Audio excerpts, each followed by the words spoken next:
Olá, bem-vindos a esta nossa análise sobre uma neurociência que é, francamente, revolucionária. Nós vamos mergulhar fundo em como o nosso cérebro constrói ativamente a realidade e as emoções, com base nas descobertas fantásticas do livro Como as Emoções São Criadas, de Lisa Feldman Barrett. Certo? Vamos direto ao assunto. O senso comum sempre nos ensinou que as nossas experiências são apenas reações automáticas ao mundo exterior. A gente costuma achar que algo acontece lá fora e, de forma passiva, o nosso cérebro simplesmente reage. Mas e se essa ideia tão enraizada de causa e efeito estiver completamente invertida? E se a nossa mente não for uma máquina de reações, mas sim algo muito mais proativo, complexo e fascinante? Isso nos traz a uma observação fortíssima da autora, Lisa Feldman Barrett. Ela crava que a ciência da emoção está vivendo uma revolução comparável à descoberta da relatividade na física ou da seleção natural na biologia. E olha, isso não é um exagero. A neurociência moderna está mudando radicalmente tudo o que a gente pensava saber sobre a mente, provando que as nossas emoções não são universais, nem vêm pré-programadas de fábrica. E, para que a gente não se perca nessa mudança gigante de paradigma, nossa exploração vai seguir 5 passos bem lógicos. 1. A ilusão da reação. 2. O truque da simulação. 3. O cérebro como cientista. 4. A construção das emoções. E, fechando o raciocínio, 5. Redesenhando a realidade. Começando pelo primeiro ponto, a ilusão da reação. Nós precisamos desmantelar esse mito do cérebro passivo de uma vez por todas. Aquela sensação de que as emoções e as dores simplesmente acontecem com a gente de um jeito incontrolável é, na verdade, uma ilusão extremamente bem amarrada pela nossa própria biologia. Por muito tempo, a própria ciência comprou a ideia de um cérebro de 2 sistemas. Uma parte animal e primitiva que reage instintivamente e uma parte racional que tenta colocar um freio nessas reações. Só que as evidências atuais mostram uma dinâmica totalmente diferente. O nosso cérebro opera em loops incessantes de previsão e correção. Ele não fica de braços cruzados esperando o mundo acontecer para então reagir. Na verdade, ele tenta antecipar o que vem a seguir, antes mesmo de os dados sensoriais atingirem nossos olhos ou ouvidos. Isso nos leva à parte 2, o truque da simulação. Essa é a verdadeira mágica por trás do que nós chamamos de percepção e a mecânica central que o cérebro usa para literalmente adivinhar o mundo. Aqui chegamos ao coração da nossa análise, a simulação inconsciente. Prestem muita atenção nisso, porque é vital. Antes mesmo da gente agir ou sentir qualquer coisa conscientemente, o cérebro já simula sensações e ações. Como? Ele altera ativamente os disparos dos próprios neurônios sensoriais na completa ausência de qualquer sinal vindo de fora. Essa simulação imperceptível é, na verdade, o modo padrão pelo qual nós experimentamos absolutamente tudo. É assim que processamos os cheiros, os sons e a própria realidade. O cérebro está o tempo todo adivinhando e recriando o mundo do lado de dentro.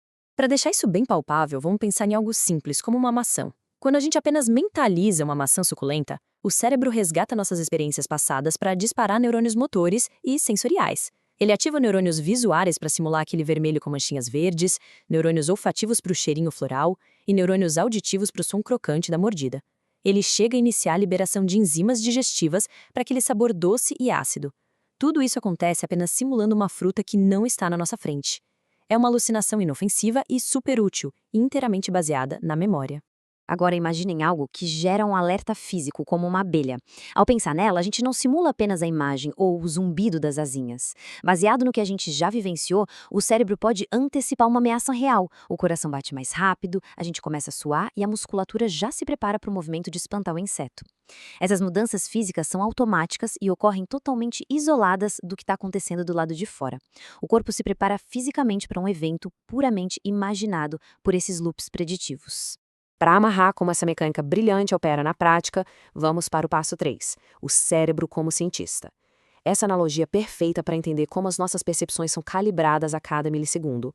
O processo inteiro roda exatamente como o método científico. No primeiro passo, o cérebro gera previsões, que são hipóteses sobre o mundo baseadas no nosso passado. No segundo passo, ele testa essas previsões cruzando-as com os dados sensoriais reais que chegam da pele, dos olhos e dos ouvidos. E no terceiro passo, se os dados não baterem com a hipótese inicial, ocorre a correção de erro, que é quando ele ajusta a previsão. É um ciclo frenético e sem fim, onde as nossas suposições tentam dar algum sentido a todo aquele ruído que vem do mundo exterior. Essa dinâmica cria um espectro mental incrível. Aqui, a gente vê o equilíbrio entre a previsão, que vem de dentro, e os dados sensoriais que vêm de fora. Em um extremo da escala, quando a previsão domina quase 100%, nós temos os devaneios e a imaginação.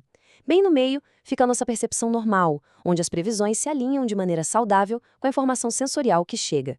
Então, basicamente, tudo que a gente vivencia mentalmente flutua nesse espectro maravilhoso entre adivinhar o mundo e corrigir essa adivinhação. E agora chegamos ao grande ponto de virada da nossa exploração, a parte 4, a construção das emoções. É aqui que fica muito claro como essa mesmíssima máquina de previsão dá origem ao que nós chamamos de sentimentos. A gente precisa esquecer a ideia de que as emoções moram em caixinhas separadas do cérebro, esperando para serem acionadas como botões num painel. A ciência moderna prova que as emoções são construídas na hora, no momento exato.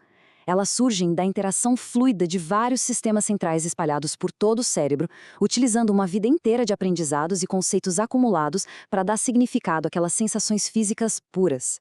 A emoção é uma criação em tempo real, não uma mera reação. Esta atividade cerebral que vimos é uma ótima forma de visualizar as nossas redes intrínsecas. Pensem nelas como times de futebol. Um time tem um elenco com vários jogadores diferentes. Durante uma partida, certas pessoas estão em campo trabalhando em sincronia para atingir um objetivo, enquanto outras ficam no banco. No nosso cérebro, grupos dinâmicos de neurônios se unem rapidamente para executar a mesma função, dependendo de quem está disponível ali na hora. A ciência chama esse conceito de degenerescência. Significa que não existe um único circuito rígido e imutável para a raiva ou para a alegria. É tudo absurdamente dinâmico. E dentro desse universo existe uma rede que merece muito destaque, a rede de modo padrão, ou Default Mode Network. Ela atua como uma grande maestrina temporal. Ela une nosso passado, presente e futuro. Ela elabora resumos super rápidos, combinando os sentidos, puxando as nossas memórias para prever e modelar o que está acontecendo no presente, sempre com foco de preparar o corpo para as ações necessárias logo em seguida. Ela é quem conduz toda essa orquestra de previsões do cérebro. Chegamos à nossa quinta e última parte, redesenhando a realidade. Se o nosso cérebro é essa fábrica imensa de simulações, o que isso muda na nossa vida prática, no dia a dia? Uma das implicações mais debatidas e provocativas é a tal da ilusão do livre-arbítrio. O poder de previsão do nosso cérebro é tão incrivelmente veloz que ele já despacha os comandos motores para o corpo se mexer muito antes da mente consciente se dar conta de que uma decisão foi tomada. Aquela sensação de que escolhemos agir e então agimos é apenas a forma organizada da consciência se atualizar de algo que o cérebro preditivo já colocou em ação. Mas calma, isso não é motivo para desânimo. Pelo contrário, isso significa que nós temos um papel infinitamente maior em moldar a nossa própria vida emocional do que se acreditava no passado. Se a percepção da realidade e as nossas emoções não são reações fixas do destino, mas sim construções feitas pelo nosso próprio histórico, nós temos um potencial gigante nas mãos. Quando a gente se expõe a novos conceitos, vivencia coisas diferentes e questiona o ambiente, estamos literalmente fornecendo novos dados para que essa máquina de previsões construa emoções de formas totalmente inéditas. E para fechar nossa análise, fica uma provocação para refletirmos, sabendo que a mente humana não é uma espectadora passiva, mas sim uma máquina formidável de adivinhação que constrói de forma ativa a própria realidade. Qual é a verdadeira extensão do controle que nós temos sobre os nossos sentimentos e as nossas escolhas? É algo que nos desafia a olhar para dentro de um jeito muito diferente. Fica aqui o nosso convite para continuarmos sempre questionando a fascinante vida secreta do cérebro humano.